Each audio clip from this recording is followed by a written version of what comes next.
Sobaipuri of southeastern Arizona's rivers. The people who lived along the Santa Cruz River were called Akimel O'odham.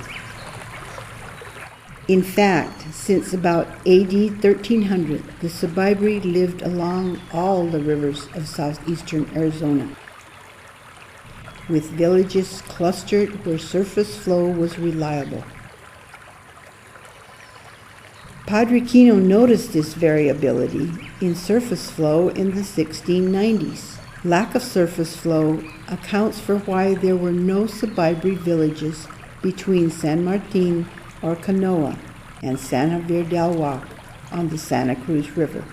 The water sinks below the sand at a fault line near modern Canoa and is visible as a change in vegetation. It does not emerge again until San Javier del Huac. This intermittent surface flow was characteristic of all the rivers in southeastern Arizona, as shown on the 1780 map of the San Pedro River, and is also shown on the 1768 map of both rivers. In 1697, Captain Monhay commented on this attribute. Traveling 9 leagues upriver, which submerges for some distance, coming out again and then flowing. Later in the 1800s, travelers continued to record this characteristic. In 1877, Hiram Hodge stated that some of the rivers are in their beds for many miles, rising and sinking at intervals.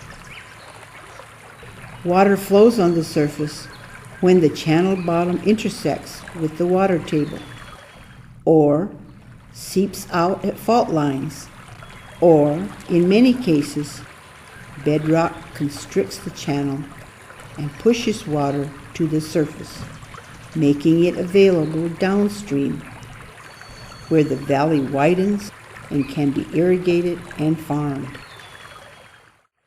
This drawing models how the Sobaipuri used this attribute to their advantage. Many O'odham place names reference this characteristic of the river or the attributes that create the effect, including at San Javier del Huac, where the O'odham name means enter, referencing where the water sunk back into the sand downstream from the village.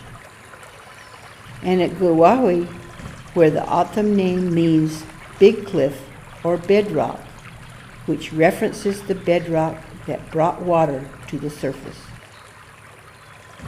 For the Sobaipuri, life revolved around the river. They were river people, Akimel O'odham.